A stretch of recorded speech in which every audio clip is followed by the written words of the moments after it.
ধর্মের ব্যাপারে আমি আপনাকে চূড়ান্ত সঠিক সুন্দর পরামর্শ দিতে পারবো ইনশাআল্লাহ। আমি যদি আপনার রাস্তাঘাট করে দিতে না পারি, আমি যদি আপনার স্কুল কলেজ করে দিতে না পারি, তবে আপনি ধর্মের ব্যাপারে আপনাকে আমি চূড়ান্ত সঠিক ধর্ম দিতে পারবো ইনশাআল্লাহ। ধর্ম চর্চা করাই আমার কাজ। আপনার আমার চেয়ে মেধা বেশি এটা আমি বিশ্বাস করি, তবে আমি আপনার চেয়ে চর্চা করি বেশি। আমি 97 সাল থেকে ফতোয়া লিখি, আর 16 সাল থেকে ফতোয়া বোর্ড নিজে পরিচালনা করি। ধর্ম চর্চায় আমার কাজ। কাজেই আমি আপনাকে ধর্মের ব্যাপারে খুব সুন্দর সঠিক পরামর্শ দিতে পারবো। জন্মভূমি হিসাবে আমি আপনার উপরে দাবি রাখি যে কোনো দল, যে কোনো সংগঠন করেন, আপনি আমার সাথে পরামর্শ করেন, আপনার জন্য ভালো হবে ইনশাআল্লাহ। এটা আমার দৃঢ়তার ভিত্তিতে বলছি, আর আপনি আমার জন্মভূমির মানুষ, এই জন্য আমি বলছি। আমার কথাকে যে কেউই উল্টে দেখ না কেন, আমার কথাই চূড়ান্ত, তবে আমি মানুষ, ভুল কোনো জায়গাতে থাকতে পারে। সে আপনাকে যে কেউই কিছু বলুক না কেন, সে বাড়ি বাড়ি মহিলাদের বৈঠক করাই হোক, আর না হলে মরা মানুষের ঘরে গিয়ে চিল্লাচিল্লি করে দোয়া করাই হোক, আর না হলে মানুষের মরে মরে তখন তার বাড়িতে তার আগে সবাই মিলে কোরআন মাজিদ পড়ে দোয়া করাই হোক, শরীয়তের ব্যাপারে বিবাহ শাদী থেকে নিয়ে সালাত সিয়াম রোজা থেকে নিয়ে যত ধর্মীয় অন্তত ইবাদতগত ব্যাপার আছে, তাতে আপনাকে আমি সুন্দর চূড়ান্ত সঠিক ধর্ম দিতে পারবো ইনশাআল্লাহ। এবং আমি হুমসি খেলি দিব না। একাধিকবার শতবার দেখা আছে যেটা, সেটা আপনাকে বলবো। সেটা মুখে বলেছি, কলমে বলেছি। সম্মানিত দিনী ভাই, মানুষটা মরলেই তার মুখটা কেবলার দিকে করতে হবে, বিষয়টা এমন নয়। তাকে কবরে কেবলা মুখে রাখতে হবে, এবারে গোটাটাই, গোটা পিঠটাকে একবারে কবরের একদিকে লাগিয়ে দিয়ে গোটাই কাত করে রাখতে হবে, এটাই শরীয়ত। তাকে গোসল করার আগে তার পেশাব পায়খানা পেট চিপে বের করা হবে না, তাকে স্বাভাবিক থাকতে দিতে হবে। নখ কাটা হবে না, শ্বাস বন্ধ হয়ে গেছে, নখ কাটা বন্ধ। গোফ মুখ ছোট করা হবে না, শ্বাস বন্ধ হয়ে গেছে, তার উপরে বিধান বন্ধ। নিচের লুম পরিষ্কার করা হবে না, শ্বাস বন্ধ হয়ে গেছে, বিধান বন্ধ। যা বলছি সেটাই চূড়ান্ত। আপনাকে আমি শরীয়তের ব্যাপারে সঠিক সিদ্ধান্ত পরামর্শ দিতে পারবো ইনশাআল্লাহ।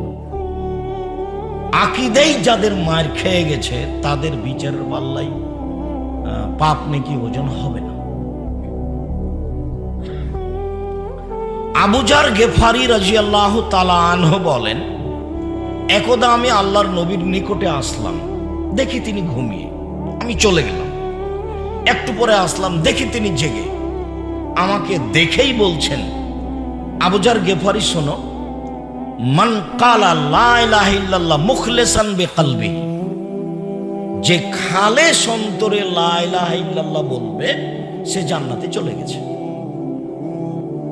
তখন আবু যার গেফারি রাদিয়াল্লাহু আনহু বলছেন, ওয়াইন জানা ওয়াইন শারাকা, চুরি করলেও যাবে, জেনা করলেও যাবে? তো আল্লাহ রাসূল বলছেন, ওয়াইন জানা ওয়াইন শারাকা, চুরি করলেও যাবে, জেনা করলেও যাবে। তা আবার বলছেন, ওয়াইন জানা ওয়াইন শারাকা, চুরি করলেও যাবে, জেনা করলেও যাবে। তা আল্লাহ রাসূল বলছেন, ওয়াইন জানা ওয়াইন শারাকা, চুরি করলেও যাবে, জেনা করলেও যাবে। আবার বলছেন যে ওয়াইন জানা ওয়াইন শারাকা, চুরি করলেও যাবে, জেনা করলেও যাবে। তখন আল্লাহ রাসূল বলছেন যে তোমার নাকটা মাটিতে মিশে যাক, আমি বলছি যাবে, তুমি আপত্তি করো কেন?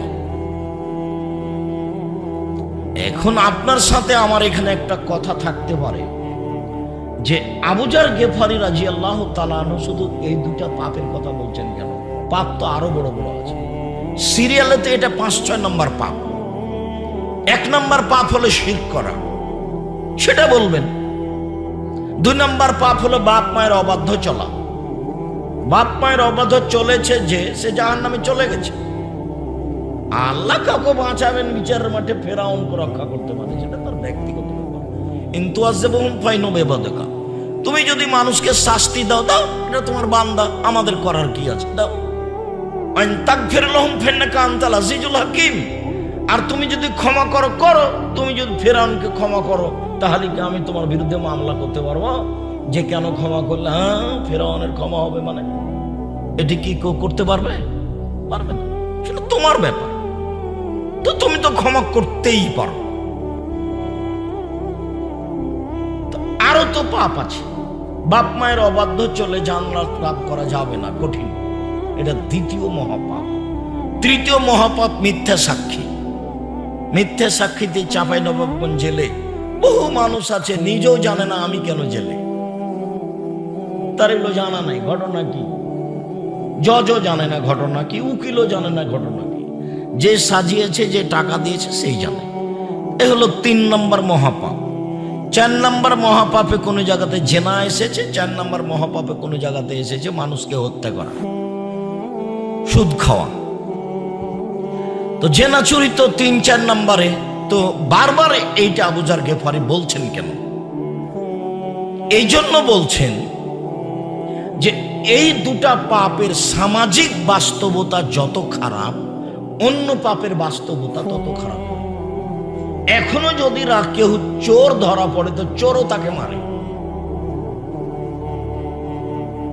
জেনা যদি সমাজে ধরা পড়ে, তাহলে যে জেনা করে কিন্তু এখন ধরা পড়েনি, সেও তাকে থুতু দেয়, সেও মারে, সেও থুতু দেয়। তার মানে সামাজিক ভাবে এই 2টা পাপ সামাজিক ভাবে খুব ঘৃণিত। শিরক করা মহাপাপ, দিন রাত মানুষ করছে, কোনো পরোয়া নাই, চলছে, কোনো কিছু হয়ও না। মহাপাপ বাপ মার অবাধ্য চলে, একবার মাকে টেনে বাড়ি থেকে বের করে দিয়েছে, দিয়ে বলছে তুই সবচেয়ে বড় খারাপ, তোর সাথে আমি একদিন থাকবো না। কত কি বলছে, তার কোনো শেষ নাই।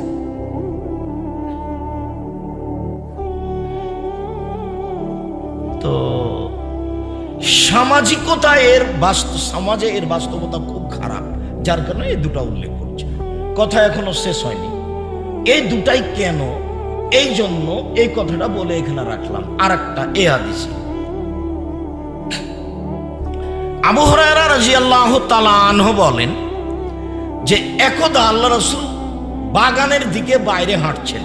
তো আমিও পিছে পিছে যাওয়া শুরু করলাম। আল্লাহ রাসূল একাই যাচ্ছেন, না জানি কি হয়, আমিও যাচ্ছি। তো পিছনে আমাকে দেখে বলছেন, আবু হুরায়রা। তো আমি বললাম, জি হ্যাঁ। আচ্ছা চলো। তো বেশ বাগানে যেতে যেতে কিছুক্ষণ যাওয়ার পরে আমাকে বলছেন যে আবু হুরায়রা তুমি থামো, আমি একটু আগিয়ে যাই, আমার একটু কাজ আছে। তা আমি এখানে বসে গেলাম। উনি চলতে থাকলেন, বেশ কিছুক্ষণ হয়ে গেল। তা আমি দেখতে লাগলাম কি ব্যাপার, আসছেন না কেন, ঘটনা কি, কোনো দুর্ঘটনা নাকি, আসছেন না কেন? তারপরে দেখছি ওই যে আসছেন, কাছাকাছি যখন, তখন উনি বলছেন, অঞ্জানা ওয়ানসারাকা, চুরি করলে জেনা করলেও যাবে। অঞ্জানা ওয়ানসারাকা, চুরি করলে জেনা করলেও যাবে। অঞ্জানা ওয়ানসারাকা, চুরি করলে জেনা করলেও যাবে। যখন পাশে চলে আসলেন তখন আমি বলছি, আল্লাহর নবী, আমার পিতা মাতা আপনার নামে উৎসর্গ হোক, আপনি কার সাথে কথা বলছিলেন? কাউকে দেখি না। আপনি যে বারবার বলছেন চুরি করলেও যাবে, জেনা করলেও যাবে, তো মনে হচ্ছে যে আপনি কারোর সাথে কথা বলছেন। কই, কেউ তো নেই, কেউ নেই বাগানে, কার সাথে কথা বলছেন? তখন আল্লাহ রাসূল বলছেন, আবু হুরায়রা শোনো, জিবরাইল আমাকে বলছেন কেউ যদি অন্তর থেকে লা ইলাহা ইল্লাল্লাহ বলে তাহলে সে জান্নাতে চলে গেছে। তো আমি মুহাম্মদ সাল্লাল্লাহু আলাইহি ওয়াসাল্লাম জিবরাইলকে বলছি যে চুরি করলেও যাবে, জেনা করলেও যাবে। তো জিবরাইল বলছেন জেনা করলেও যাবে, চুরি করলেও যাবে। এই জন্য তুমি জিবরাইলকে দেখতে পাচ্ছ না।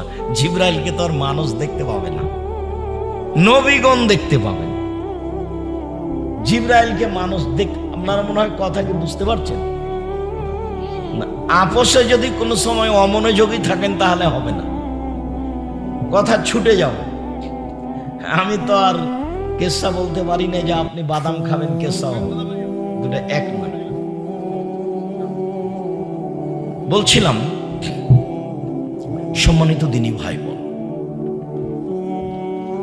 আয়েশা রাদিয়াল্লাহু তাআলা আনহা বলেন, আল্লাহর নবী বললেন, আয়েশা, জিবরাইল তোমাকে সালাম দিল। তো আয়েশা রাদিয়াল্লাহু তাআলা বলছেন, আলাইকা ওয়া আলাইহিস সালাম ওয়া রাহমাতুল্লাহ, আপনাকে সালাম, জিবরাইলকে সালাম, তার উপরে শান্তি অবতীর্ণ হোক। তারাওয়ালা নারা, আপনি তো জিবরাইলকে দেখতে পান, আমরা তো দেখতে পাই না। এক বিছানায় তিনজন, জিবরাইল যেখানে, আয়েশা রাদিয়াল্লাহু তাআলা সেখানে, আল্লাহর নবীও সেখানে। জিবরাইল যেখানে, আয়েশা রাদিয়াল্লাহু তাআলা আনহা সেখানে, আল্লাহ রাসূল সেখানে, এক বিছানায় তিনজন। কিন্তু আয়েশা জিবরাইলকে দেখতে পান না। তো আবু হুরায়রা রাদিয়াল্লাহু তাআলা বলছেন, আচ্ছা আল্লাহর নবী, আপনি কার সাথে কথা বলছেন? আমি তো খুব এদিক ওদিকে তাকিয়ে দেখলাম, কাউকে দেখলাম না, আপনি খালি বলছেন ওয়ানজানা ওয়ানসারাকা, চুরি করলে জেনা করলেও যাবে। আবার বলছেন চুরি করলে জেনা করলেও যাবে। আবার বলছেন চুরি করলে জেনা করলেও যাবে। এবার বলেন তো আল্লাহর নবী কার সাথে কথা বলছিলেন? জিবরাইল আলাইহিস সালামের সাথে। যার কারণে আবু হুরায়রা রাদিয়াল্লাহু তাআলা আনহু রাসূলের কথা শুনতে পাচ্ছেন, কিন্তু জিবরাইলকে দেখতে পাচ্ছেন। আর আগের বারের ঘটনা ছিল যে আল্লাহর নবী বলছেন যে জান্নাতে যাবে, তো আবু যার গেফারি বলছেন যে চুরি করলেও যাবে, জেনা করলেও যাবে। তো শেষ পর্যন্ত আল্লাহ রাসূল বললেন যে তোমার নাকটা মাটিতে মিশে যাক, আমি বলছি যাবে, তুমি আবার প্রতিবাদের কে? হাদিসগুলি সব বুখারী মুসলিম থেকে। আমি এখনো কি বলতে চেয়েছি তা স্পষ্ট হয়নি। সেটা হচ্ছে এই যে আপনার বিশ্বাসে যদি ত্রুটি থাকে, আকীদায়, আপনার ধর্মকর্ম, আপনার দলে সংগঠনে, আপনার নীতিতে, আপনার চরিত্রে, আকীদায় যদি ত্রুটি থাকে, তাহলে আপনার ইবাদত বিচারের মাঠে ওজন হবে না। আপনার পাগড়ি যত বড়ই হোক, জুব্বা যত বড়ই হোক, কোনো পথ নেই। অন্তত চাঁপাইনবাবগঞ্জের মানুষ হিসাবে মনে রাখবেন, আমি আমার দাবি পেশ করে যাচ্ছি, যেদিন আমি আসি সারা চাঁপাইনবাবগঞ্জে, সেটা রহনপুরে হোক, সেটা নাচলে হোক, সেটা কানসাটে হোক, সেটা আরো কোনো জায়গায় হোক, সেটা চাঁপাইনবাবগঞ্জে হোক, আমি আসলে আমি আমার দাবি পেশ করে যাই, যাতে করে অন্তত আমার জন্মভূমির নারী পুরুষ হিসেবে কারো যেন এরকম কোনো আপত্তি না থাকে যে কই আব্দুর রাজ্জাক সাহেব তো আমাদের কিছু বলেননি। আপনি যতই উপেক্ষা করে চলেন, আপনার ভিতরে হিংসা যতই থাক না কেন, আপনি আমার সাথে দিনের ব্যাপারে পরামর্শ করেন, আপনাকে আমি সুন্দর সঠিক উত্তর দিব ইনশাআল্লাহ। এটা আমার দৃঢ়তা আছে। আপনাকে আমি মন থেকে ভালোবাসি, এই জন্যই বলছি। আর আমি মূলত অন্য কোনো কাজ করি না, কাজই আমার এইটা। একটা মানুষ তো স্কুলে পড়ায়, তো বাড়ির কাজকর্ম কিছু করে, গরু ছাগল গাভী কিছু দেখে। একটা মানুষ মাদ্রাসাতে পড়ালো, বৃহস্পতিবার শুক্রবারে বাড়ি যায়, একটু আহাল পরিবার দেখাশোনা করে। আপনি ধরতে পারেন যে আমি দেউলিয়া, আমার কিছুই নেই, আমি এমনি ঘুরি ঘুরি থাকি, এগুলোই আমার কাজই এটা।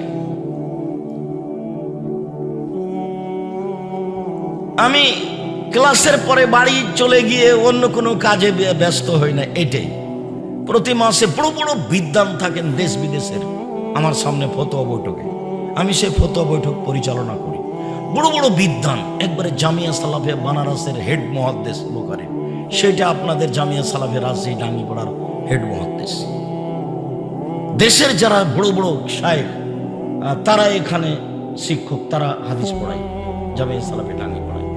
মদিনা বিশ্ববিদ্যালয়ে যারা টিচার, তারা এখানে এসে আপনার শিক্ষকতা করেন, জামিয়া সালাফিয়া টাঙ্গি পড়ায়। তারা সময় বৈঠকে থাকেন, আমি সেই বৈঠক পরিচালনা করি। আমি মনে করি তাদের চেয়ে, তারা আমার চেয়ে বড় বিদ্বান, কিন্তু আমি মনে করি যে আমিও চর্চা করি ধর্ম। ধর্ম একটাই, তারাও চর্চা করে, আমিও চর্চা করি। সেই সুবাদে আর আমি খাকসার সাধারণ চাঁপাইনবাবগঞ্জের মানুষ, আমি জামিয়া সালাফিয়ার পরিচালক হিসাবে আমিও এই বড় বিদ্বানদের বৈঠকে বসি। তা আমি দায়িত্বশীল হিসেবে পরিচালনা করি। কে কি বলছে সেটা দেখি। বাংলাদেশে সবচেয়ে কোরআন হাদিস শিক্ষার বড় প্রতিষ্ঠান জামিয়া সালাফিয়া। জামিয়া সালাফিয়া 5,000 ছেলে মেয়ে পড়াশোনা করে। জামিয়া সালাফিয়া 300 জন শিক্ষক শিক্ষিকা রয়েছে। জামিয়া সালাফিয়া 519 জন এতিম আছে। জামিয়া সালাফিয়া এতদিন যাবৎ বেতন লাগছিল মাসে 32 লক্ষ, এখন আরো বেশি লাগবে। জামিয়া সালাফিয়া ডাঙ্গিপাড়া পবা রাজশাহী যেটা, সেটা 40 বিঘা জমির উপরে। মহিলা শাখা তানোরে যেটা হচ্ছে জামিয়া সালাফিয়া মহিলা শাখা, সেটা 60 থেকে 70 বিঘা জমির উপরে। যেটা রূপগঞ্জ নারায়ণগঞ্জ ঢাকাতে আছে, সেটা প্রায় 100 বিঘা। 70 বিঘা আমাদের অধীনে কিনা, আর কিছু বাকি খাস সব মিলে প্রায় 100 বিঘার কাছাকাছি। যার একদিক থেকে একদিক 9 পয়েন্ট কম 1 কিলোমিটার, যার 22 বিঘা শুধু মেয়েদের জন্য। জামিয়া সালাফিয়া দিনাজপুর যেটা, সেটা 20 বিঘা জমির উপরে। জামিয়া সালাফিয়া বরিশাল শহরের মধ্যে চলে। জামিয়া সালাফিয়া চট্টগ্রাম সামনে জানুয়ারি থেকে চালু হবে ইনশাআল্লাহ। যশোর, কুষ্টিয়া, ঝিনাইদহ, ফেনী, ময়মনসিংহ এগুলো জমি রেডি আছে, সময়ের গতিতে চালু হবে ইনশাআল্লাহ। দেশের শিক্ষক গুণে, শিক্ষক সংখ্যায়, শিক্ষক মানে, শিক্ষা দেওয়ায় সব মিলে সর্বোচ্চ প্রতিষ্ঠান জামিয়া সালাফিয়া বলে আমি মনে করি। আমার চেষ্টায় জামিয়া সালাফিয়া পত্রিকা একটা বেরোয়, আল ইতিসাম পত্রিকা, 50টা প্রশ্নের উত্তর আছে। এদেশে বাংলা ভাষায় কোনো এত বেশি সংখ্যক প্রশ্ন উত্তরে কোনো পত্রিকা নেই। 50টা প্রশ্নের উত্তর আছে আল ইতিসাম পত্রিকায়। গত মাস থেকে আব্দুল্লাহ নিজে সম্পাদকীয় লিখে। আব্দুল্লাহ, আপনারাও যেমন তার কথাকে ভালো লাগে, ভালো মনে করেন, আমিও তার কথা শুনি। ও বক্তব্য দিলে আমি তার বক্তব্য এক খেলে শুনি। মৌলানা রেজাউল্লাহ একদিন বলছেন, আপনারা যারা পুরাতন চিনবেন, হ্যাঁ, মৌলানা রেজাউল্লাহ একদিন আমি বলছি যে আল্লাহ নবী বলেছেন মোমেন হচ্ছে বলে আখি, নিজের জন্য যেটা ভালোবাসে অপরের জন্য সেটাই ভালোবাসে। অপরের ভালোবাসাটা নিজের ভালোবাসাটা সমান সমান। তখন আমি বলছি যে এই হাদিসের তরজমা হলো যে ভালো টাকা আগে দিতে হবে আর ছিঁড়া টাকা পরে দিতে হবে। তো ভালো টাকা আগে না দিয়ে ছিঁড়ে টাকা আগে দিয়ে পরে তো আবার ভালো টাকাটা দেওয়া লাগেই। তো আপনি আগে থেকে ওইটা দেখছেন না কেন? ভালোটাই আগে দেন। যদি নাই, কেউ না নেই, ঘটনা এমন ঘটে নাই ঘটনা, তাহলে আপনার কাছে লস হোক। তো ভালোটা আগে দিতে হবে। তখন বক্তব্য শেষ উনি বলছেন, আব্দুর রাজ্জাক, আমি তো আসলে তুমি যেটা বলেছো হাদিস তো সেটাই, আমি তো এটা এভাবে বুঝিনি কোনোদিন, পড়েছি পড়িয়েছি, বাস্তবে কোনোদিন করে দেখিনি। তো অনেক সময় আব্দুল্লাহ বক্তব্য দেওয়ার পরে আমি বলি যে হাদিস তো আমিও এটা বলি, কিন্তু এভাবে তো বলিনি। হাদিসের সারমর্ম তো আমি কতদিনে হাদিস বলেছি, কিন্তু এভাবে তো বলিনি। যার কারণে আমিও শুনি। তো সম্পাদক আব্দুল্লাহ দেখে আল ইতিসাম পত্রিকা, মনে রাখবেন চাঁপাইনবাবগঞ্জের নিজস্ব পত্রিকা আল ইতিসাম পত্রিকা। আপনি গ্রহণ করতে পারেন আর না পারেন, মানুষ, এটা আমার জন্মভূমি, সেই ভিত্তিতে আপনার কাছে আমি বলে গেলাম। জামিয়া সালাফিয়া বাংলাদেশে যত গড়ে উঠবে, চাঁপাইনবাবগঞ্জের নিজস্ব প্রতিষ্ঠান জামিয়া সালাফিয়া, আপনি মনে রাখবেন। জামিয়া সালাফিয়ায় সারা দেশের কোনো মানুষ আমার সামনে এরকম কথা বলার সাহস রাখে না। আব্দুর রাজ্জাক সাহেব, 2 কোটি টাকা আমি এখানে দিয়েছি, আমার কথাই মানতে হবে, এরকম কোনো কথা বলার কোনো লোক এদেশে নেই। ওরকম কোনো কেউ সাহসী রাখে না। জামিয়া সালাফে বৈদেশিক পয়সা দিয়ে চলে না। জামিয়া সালাফে কোনো সংস্থা দিয়ে চলে না। জামিয়া সালাফের আদায় কোনো শিক্ষক করতে পাবে না। জামিয়া সালাফের রসিদ বহি বাহিরে ব্যবহার হয় না। কোনো শিক্ষক রসিদ বহি ব্যবহার করলে তার জরিমানা হবে। শিক্ষকতাই করতে পাবে না ওখানে। জামিয়া সালাফিয়া কোনো দল সংগঠন চলে না। শিরক মুক্ত প্রতিষ্ঠান জামিয়া সালাফিয়া, বিদআত মুক্ত প্রতিষ্ঠান জামিয়া সালাফিয়া, দল মুক্ত প্রতিষ্ঠান জামিয়া সালাফিয়া, সংগঠন মুক্ত প্রতিষ্ঠান জামিয়া সালাফিয়া, হিংসা মুক্ত প্রতিষ্ঠান জামিয়া সালাফিয়া, জাতির দেশের সর্বোচ্চ গ্রহণীয় প্রতিষ্ঠান জামিয়া সালাফিয়া। সন্দেহ হলে কালকে দেখে আসেন, নিজের প্রতিষ্ঠান দেখে আসবেন। সম্মানিত দিনী ভাই বোন, কথা ওখানে ফিরে যায়। সেটা হলো যে আকীদা আপনি সংশোধন করেন, নিজে ধর্ম পালন করে নিজের বোধ সমাজে বাস্তবায়ন করবেন। সেটা যদি ঠিক না হয়, ক্ষতিগ্রস্ত আপনি হবেন। বিসমিল্লাহ 25 বার পড়লে এত নেকি হয়, কে বলেছে? আমি তো কোনোদিন বলিনি। মহিলাদেরকে ল্যাঙ্গট করে সালাত আদায় করা যাবে না শাড়ি পরলে, এ কথা তো আমি কোনোদিন বলিনি। শাড়ি পরলে ল্যাঙ্গট পরে সালাত আদায় করতে হবে, এ কথা আমি কোনোদিন বলিনি।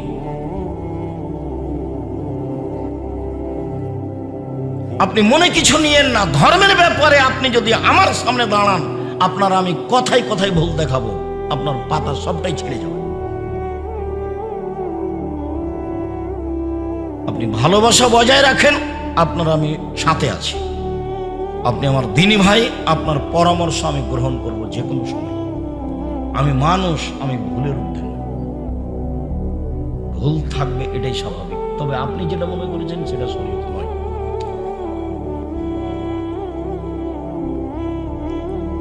কথাই চলে যায়। আজকের বক্তব্য হচ্ছে সদাচরণ। সদাচরণের নেকি যত ভারী, নেকির পাল্লায় আর কোনো নেকি নাই যেটা এত ভারী নেকির পাল্লায়। সবচেয়ে ভারী নেকি হলো সদাচরণ, ইবাদতের নেকি। সদাচরণ হলো ইবাদত। যেমন দান ইবাদত।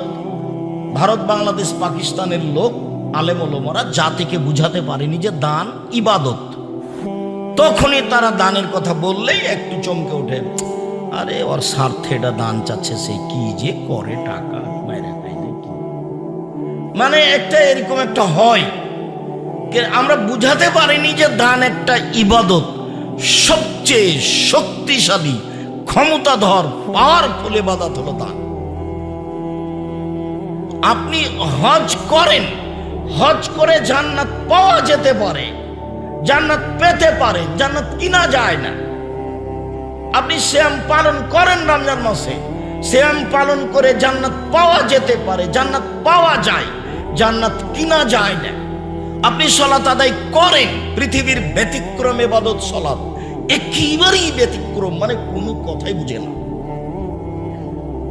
অজু করে সালাত আদায় করতে হয় তো বলছে পানি নেই, তো তাইমম করে পড়ো, বলে মাটি নেই, বলে এমনিতেই পড়ো। কেবলা দিকে মুখ করে পড়তে, বলে কেবলা চেনা যায় না, এমনিতেই পড়ো কেবলা ছাড়াই। যে দাঁড়িয়ে পড়তে হয়, তো দাঁড়িয়ে থাকতে পারি না, বসে পড়ো, বলে বসে থাকতে পারি না, তো শুয়ে পড়ো। পরিষ্কার কাপড়ে সালাত আদায় করতে, বলে পরিষ্কার কাপড় নাই, পায়খানা লেগে আছে, হায় যে রক্ত লেগেছে, বলে সেটা পরি পড়ো। বলে সেটাও নাই, উলঙ্গ হয়ে আছে, তো বলে এমনি পড়ো, উলঙ্গ হয়েই পড়ো। অবাক ইবাদত। হজ এরকম নয়, এবছর যাবেন, সামনে বছর যান, আচ্ছা ঠিক আছে যান, এ দেখানো হলো হজ কেমন। যাকাত 20 দিন আগে দিয়ে দেন, 20 দিন পরই দেন, সমস্যা নেই। সিয়াম রোজা, রমজান মাস আমি অসুস্থ, আর পরে করেন, এখন লাগবে না, পরে করেন, মানে আপনার সুবিধার সাথে আছে। কিন্তু সালাত এমন একটা ইবাদত, একবারে ভিন্ন ধরনের ইবাদত, কোনো কথাই মানে না, কোনো সমস্যাই মানে না, কোনো প্রকার অসুবিধা মানে না, অসুবিধা কিছুই বুঝে না। সালাত এমন একটা ইবাদত, পড়তেই হবে। যতক্ষণ পর্যন্ত তার জ্ঞান বুদ্ধি হুঁশ আছে তাকে পড়তেই হবে। তো সলাতের নেকি যত ভারী, ভালো আচরণ চাল চলনের নেকি তার চেয়ে হাজারো লক্ষ গুণ বেশি হবে।